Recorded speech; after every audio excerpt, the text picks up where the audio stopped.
Well, here it is, June. We've almost had our motorhome for a full year. We bought it in August of last year. It's a THOR Quantum SE31 SE, 31 foot, 32 foot basically, with a full body slide on the left side.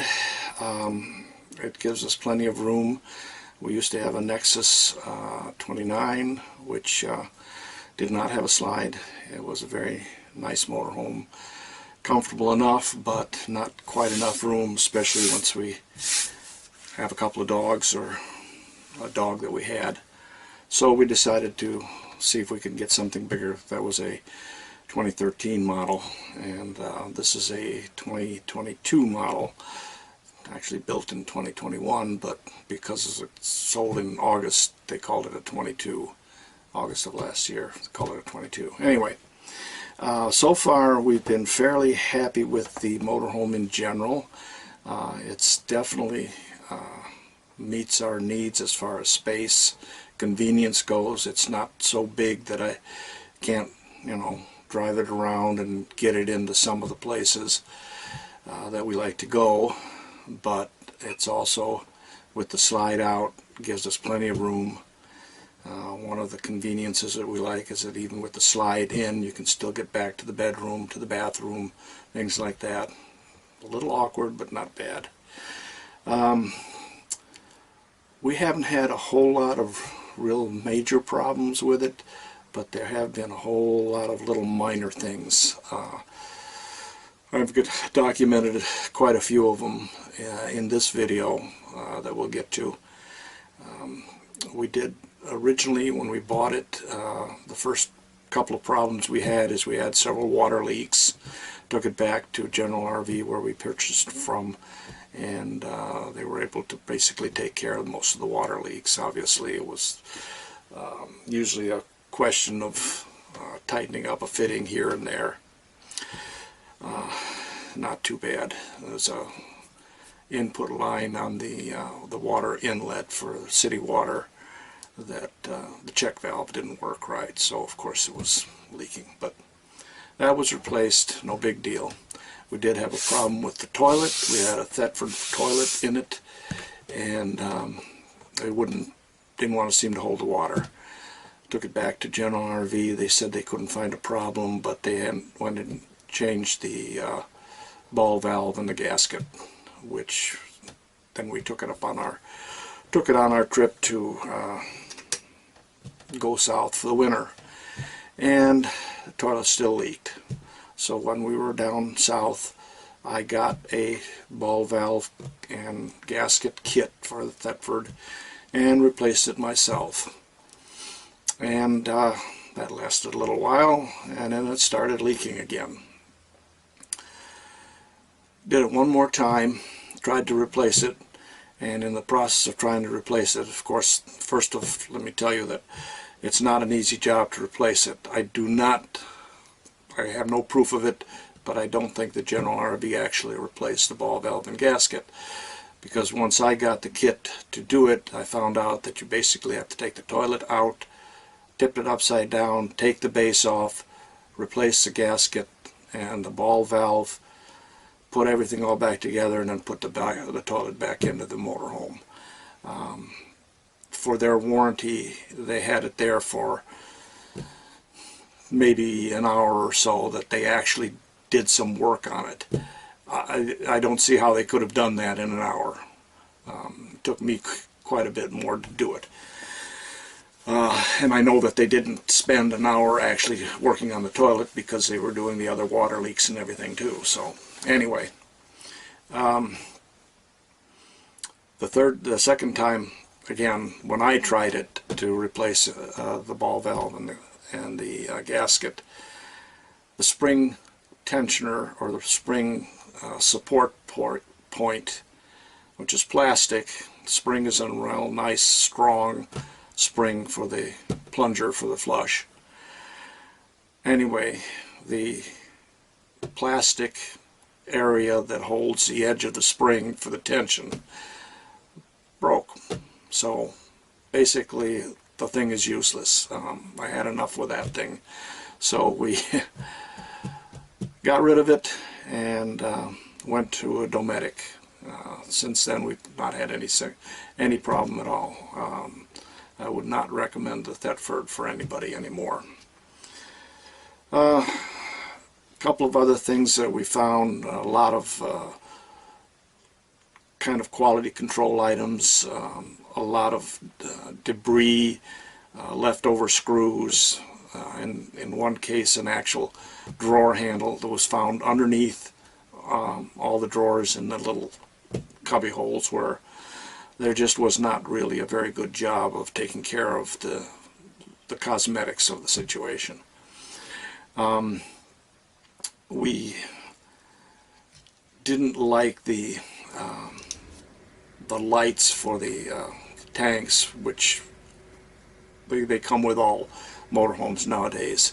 When we had the Nexus, we replaced them with a seelevel-II system that gives you more of a percentage of the level of the tanks. So I decided to go ahead and do that on this one, which I have in a separate video. I'll put down a link down there in the comments section when I get this submitted. Other than, like I said, a lot of minor things. There were some things that weren't checked, like the HDMI output to the televisions. Again, that's in the video or in the continuation of this video that I'll show you. We've made a lot of improvements. I added a mirror type rear view camera system so that I have a rear view camera at all times. There is one on the display screen in the panel in the console, but it's a little awkward to see, so I replaced it with one that actually takes the place of the old existing rear view mirror, which is of course obviously worthless. Put in a backup camera, or a security camera, dash camera, so that we've got that available to us.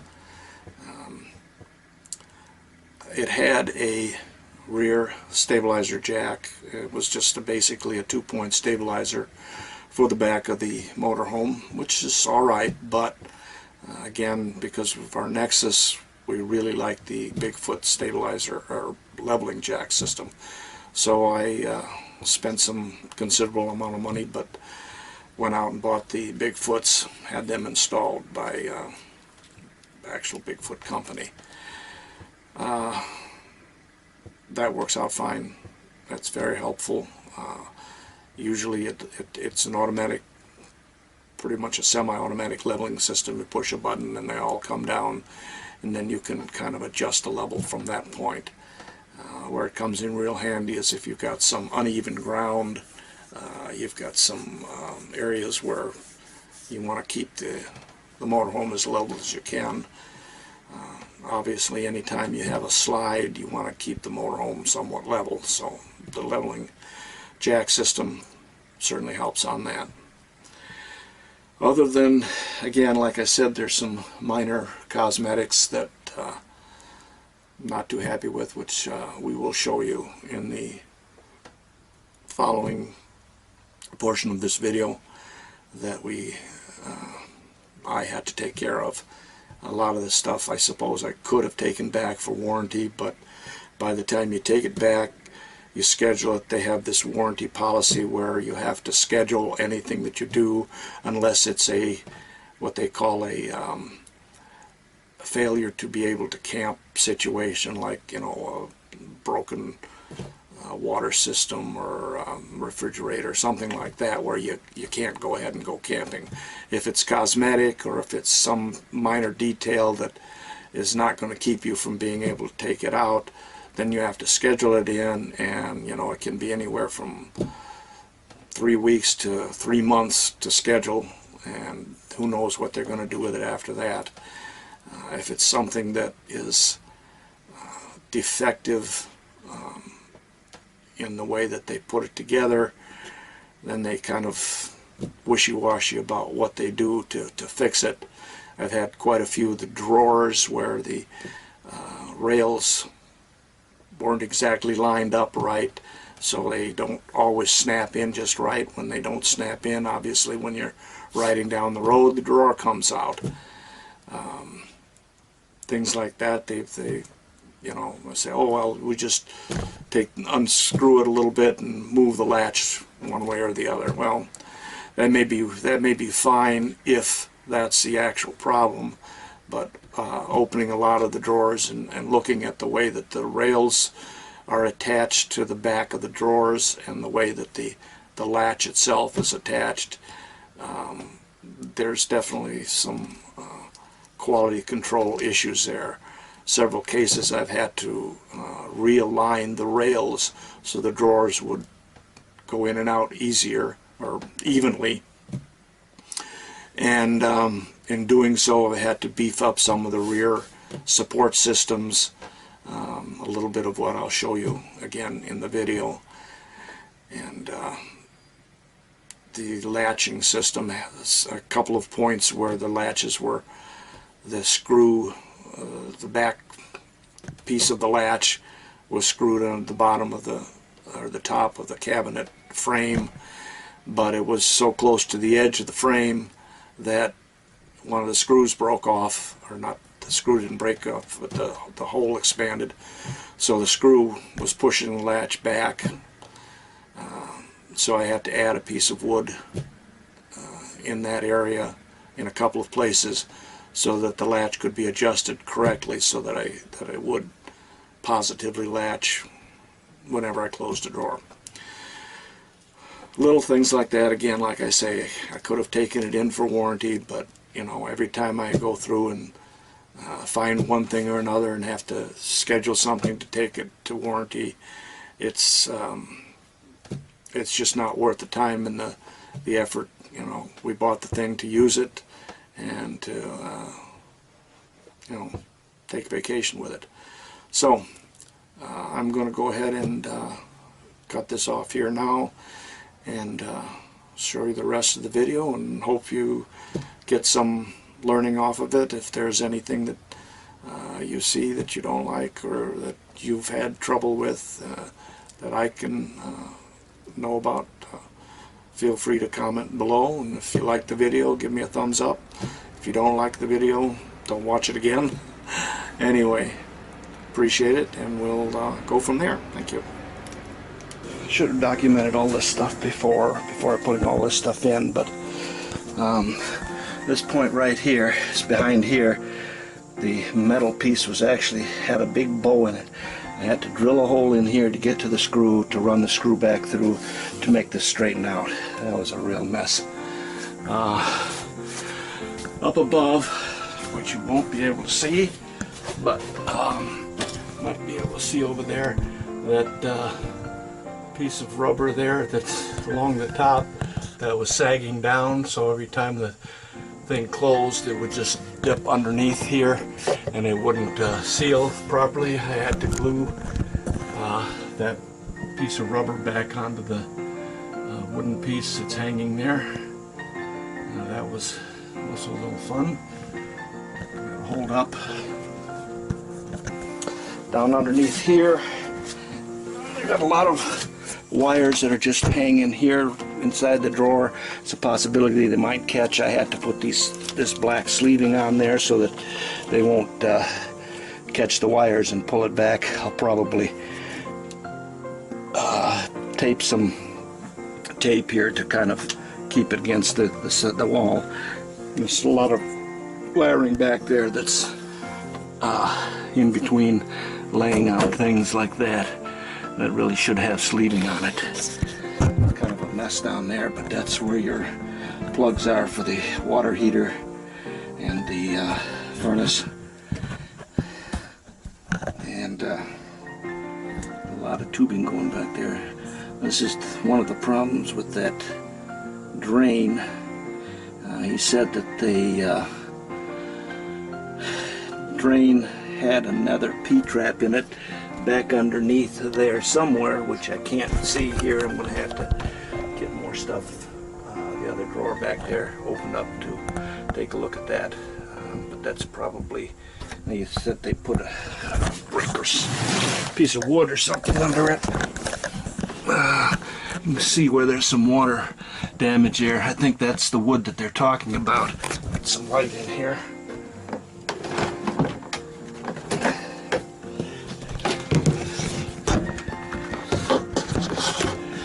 Yeah, that piece was actually laying down, and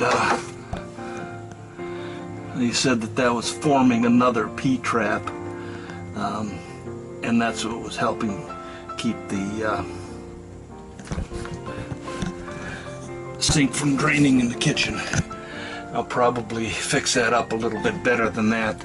Just having that piece on there is not too good. I'll put a clamp on there, keep it from vibrating loose when I'm running down the road. This thing here should be pushed back behind there. Did do some tie wraps there, but that's about it. We'll see what else we can find in here.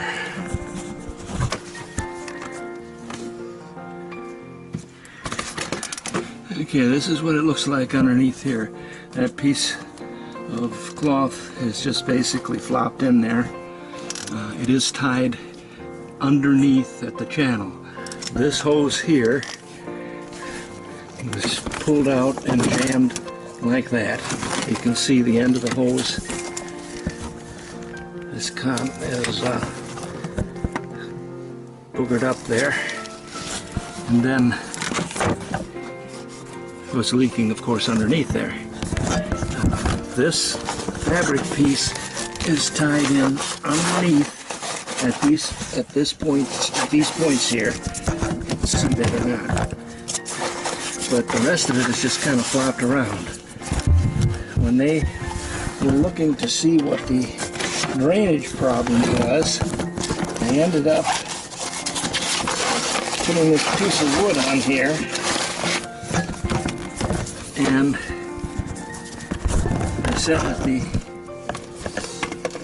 they said that the problem was that there was a second P-trap because the hose was down too far. Well, putting this piece of wood in there and putting this on here, tying that to there, it kept it from being able to fully flex to the point of being able to get into the hole right there and stay there. So I gotta get rid of that piece of wood, figure out what the best way to staple this down. I'm assuming that this was over the hose, and maybe not. Maybe it was just stapled down here because the actual, and then it was probably up in the top there to give it some resistance from the wind and stuff from underneath, because this portion here is actually tied down into there, and back there it's tied down on that side as well.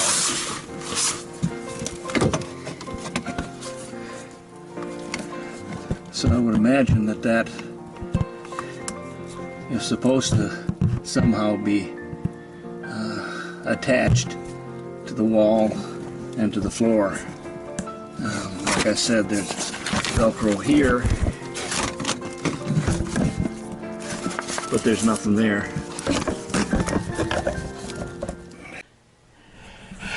Okay, this is how it looks with the bag covering the hose.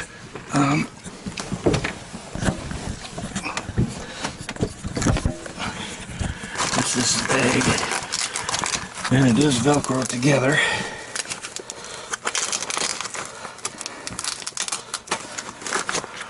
It's a little awkward to do one-handed, but here we go.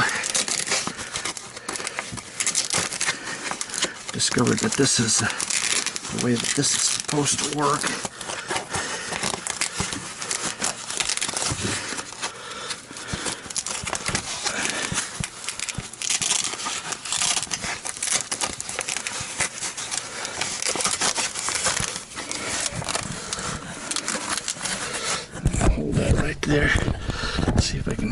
this somewhere and see if you can still see everything.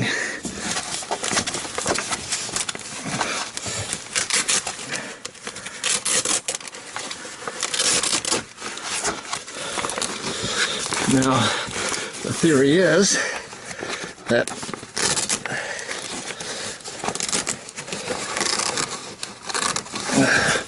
when the slide goes out, the hose right now is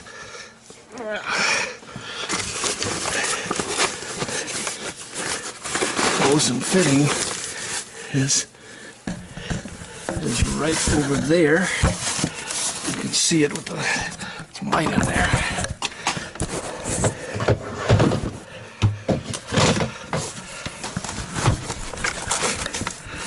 Pardon the filming, it's a little awkward down here.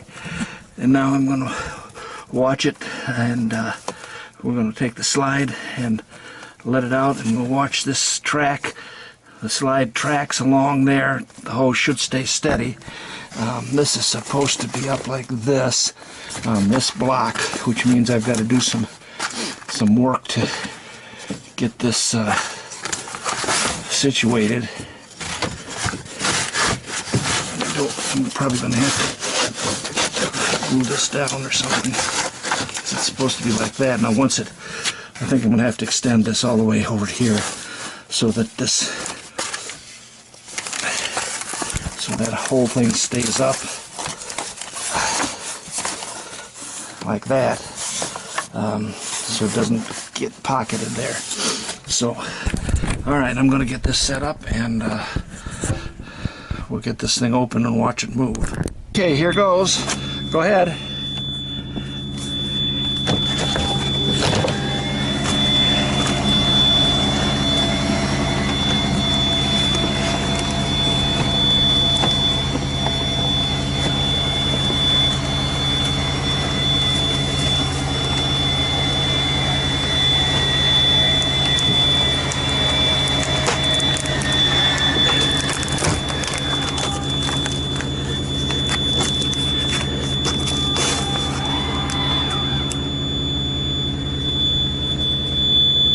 Did that go afterwards, or?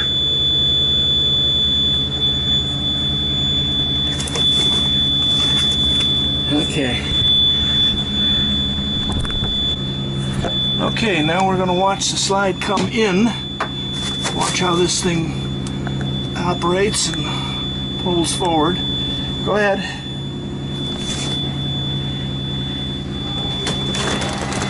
Coming in.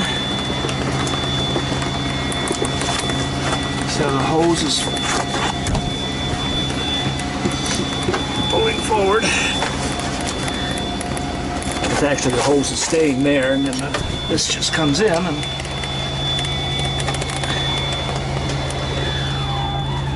and that's it. And there it is back there. Probably can't see anything back there. The hose is now there, riding on this piece of board. So everything should be good there. Hopefully that'll all work. Here's another problem I found.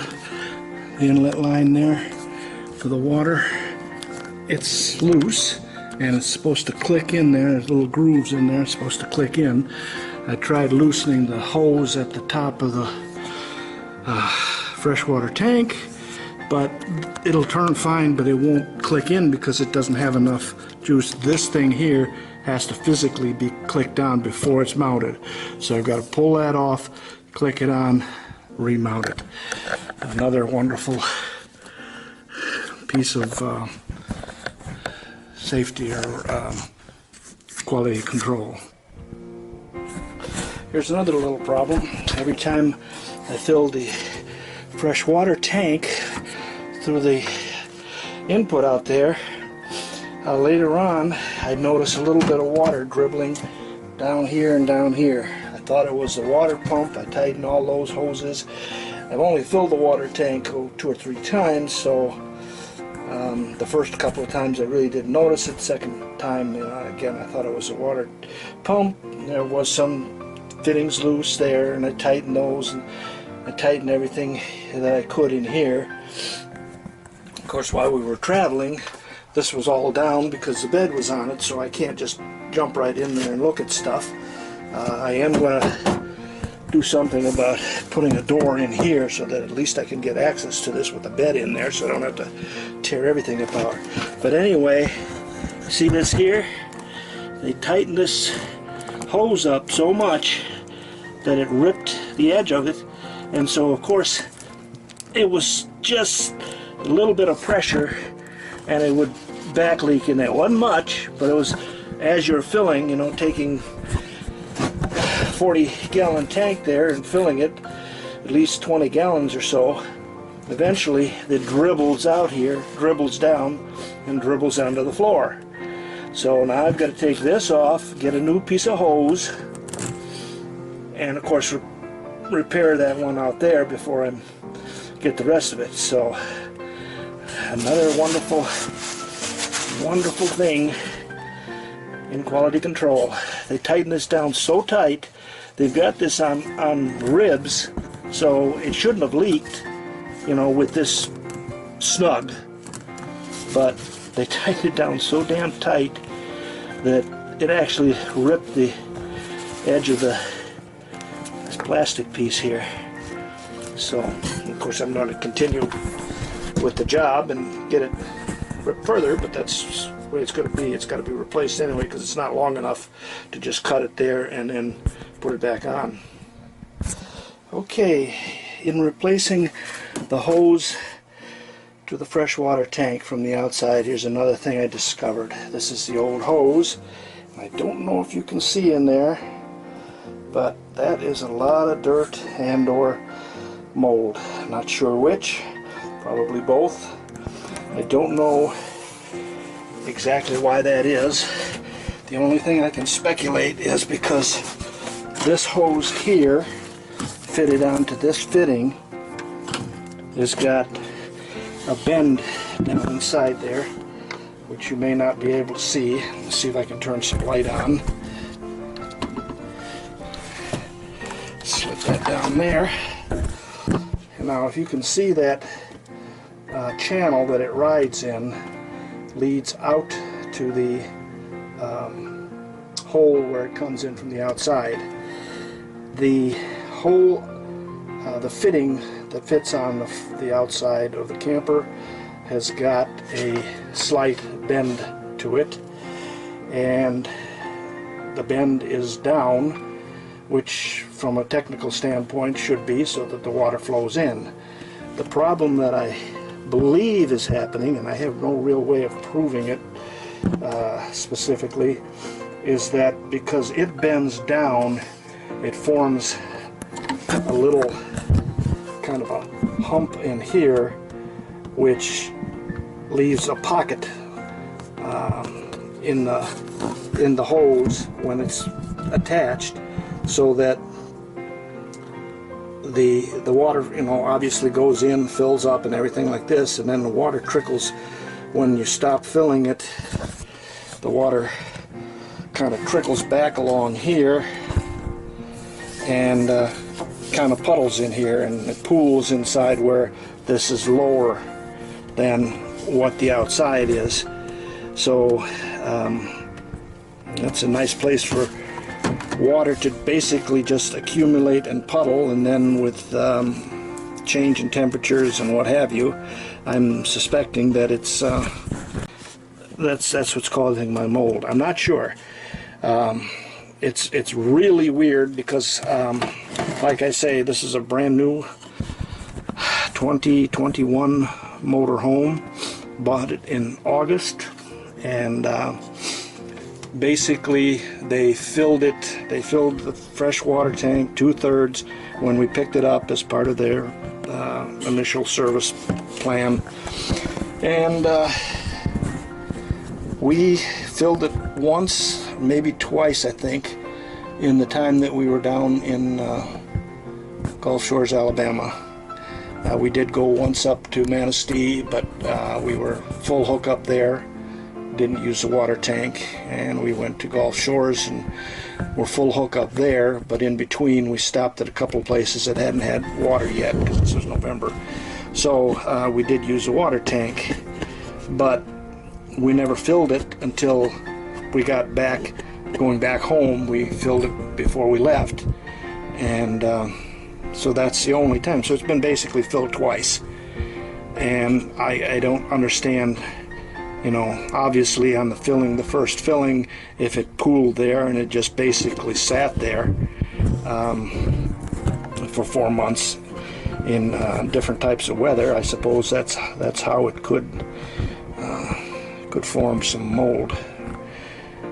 Dirt, on the other hand, I'm not really sure. Again, I cannot for the life of me tell if that's just dirt or if it is actually mold. It looks like mold on the edge there, so that definitely is not good, whatever it is. So if anybody has run into this problem, you might want to give me some ideas in the comments below, and hopefully everybody will check their hoses and see if they've got mold in their fresh water hose.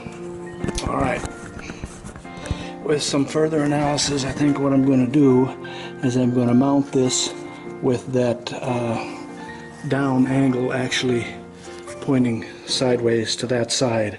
What that does is give it more of a straight shot to the fitting, so it'll drain back down into the tank when it's after you stop filling. I know that when you actually fill, it's a lot of it, some of it's going to come back towards you, but it's not too bad. I've got a extension thing that can go down in there like that and get it started at the end, at the hose part where it starts to bend, and that should take care of most of it. It's going to dribble out a little bit, but that's quite okay. So that's what I'm going to do. And a couple of things I need to show you in the electronics end of this. They put 2 TVs in here. Put one TV here. This is probably from THOR, and then there's a second TV in the bedroom. I don't know if General put that in or THOR put it in, but anyway, when we got the unit, there was a long 4-channel HDMI splitter that was basically just laying right up here. There was 2 HDMI cables that were right here, through here, that went down somewhere.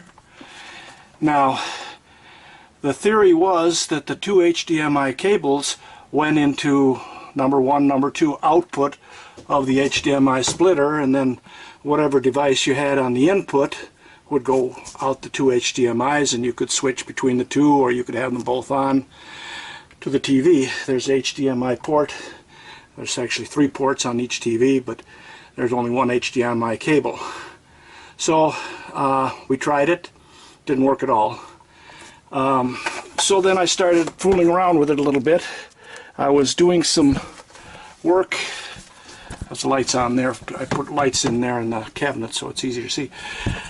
I was doing some work because I wanted a dish antenna. The original Nexus that we had, I actually ran a physical cable in this area down to the outside, right in somewhere there, and then put the dish antenna on there for our dish receiver, for a Wally. Instead of doing it that way, what I did is this Winegard input switch is basically a antenna slash cable input. So you take the coax to your device, and the TV, etc., you know, the TV input to the 2 TVs either comes off the Winegard antenna as broadcast TV, or if you push the little switch here like that, you got the light lit, then you're off the cable, which is on the back side of the motorhome next to the power plug. So if you go to a park that has cable and you want to use their cable, you put it onto there, put the switch into the cable mode, and the cable is directed to the various TVs. I want to be able to put the dish on. The dish itself, I've learned from the last time I had an RV with a dish, will not accept a cable input. In other words, if you take the tailgater or whatever antenna, put it into the cable port, and it comes up there to that coax, and then you take that coax and put it to the back of the Wally, it will not work. The reason for that is because it's not the center pin of the coax. It is not a direct connection. It goes through circuitry. There's buffer circuitries and electronic switching circuitries that happen inside the back of this box. So once you try, the cable needs a direct shot. The Wally needs a direct shot to the antenna because it powers 12 volts through the antenna, or through the coax, to power the antenna. So what I did, that's why I ran a separate cable the last time. So what I did is I bought another one of these boxes here, which is pretty much identical to this. A little different, older circuitry, because I got it on a used market. And at the back of it, I took the there's two coaxes, there's three coaxes actually that go out, and there's one coax that goes there. And it had a similar switch like this that was in the center there. And when you switch, there's got one input, and then a TV input. What they originally, this works the same way, a TV broadcast input and a cable input. But again, they were going through the circuitry that's on the back of that unit. So what I did is disconnect the two coaxes that go from what would normally be the TV input out to this point here, and hardwired them so the center is a hardwired switch. So in the dish position,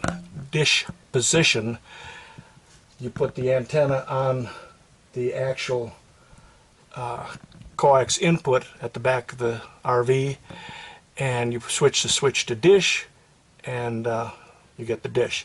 If you still want to use that for a cable at some of the sites, switch it over here to cable, and then the cable comes in direct. And if you're in the cable mode, then this switch here will also work TV.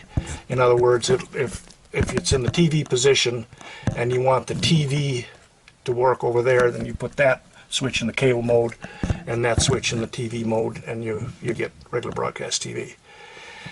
So works fine, no problem. Back to the HDMI. The HDMI switcher did not work. As I said, there were two HDMI cables that were attached to ports 1 and 2, and then there's one input port on the device. Again, that didn't work. So I started looking around trying to figure out what's going on there. What I found out was way down here is the antenna where the HDMI cable, which is, let's see if I can get some light in there.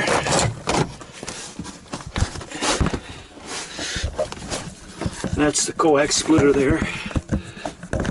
HDMI cable is right here that came from up there. There's supposed to be two of them. Never could find the second one. I looked everywhere. I looked underneath. I don't know what the heck they did. I don't know where it is. But there was only one cable from this area back up to there. So what I did is I bought another splitter, HDMI splitter, that would take the signal, two signals in, and switch between the two with a little remote switcher, or with electronic if you don't have one or the other on. And put that one up there. Took the output, the single output, ran it down to here. The two inputs were from my DVD player, Blu-ray player, and from the dish. brought it right down to here. These two cables here are smaller cable. This is how I found out there was that the two cables up there were not going directly to the TV, because those two cables, obviously you can see that are thinner cables than that one right there. So those two cables went to the living room and to the bedroom TV HDMI input, and they had this cable here with a small HDMI connector that connected in to the front TV. So the front TV would work with HDMI, but the back never did, because the back was just sitting here doing nothing. So I took the HDMI splitter from up there, put it down into here, put the input, or the output, I'm sorry, of the input splitter that I had up there to this point, and then the two outputs are here and here to the front TV and the rear TV. I ended up having to add an electrical connector there to power this thing. Powers off 115 volts. So now my HDMI to the both TVs from either the DVD or the dish come down here and work fine. Again, I've looked everywhere and I just cannot find out what the heck they did with the other HDMI cable. So my point is that they never checked it out. There's no way they could have checked it out and said it worked if they couldn't get it to work. Anyway, while we're down here, another little thing that they did, and this is probably THOR's, not General RV's. These trays here come out front here, nice little trays. Well, this bracket right here that holds the two trays is a square bracket and is attached to this bulkhead only. There wasn't anything here. It was just basically free air, nothing there. So I put another piece of wood in here, attached that there, and an angle bracket there, glued it down so that this gets a little bit more stability. What it was doing is this was rocking around. Every time you close these doors like that, it would rock this back and forth, and it ended up with the screws loosening up, and of course eventually it would have fallen out and the door would have fallen down. So that's the fun part of this one. There is a piece of bracketry. They got this heater hose long enough so that it pulls in and out, because this heater hose goes down the floor and over to the other side, so they got enough when the slide is in and out to flex around. Seems to work okay. Anyway, they've got a cover that covers here that's basically a shelf for some supplies and a little wastebasket if you need it. That also was attached into here.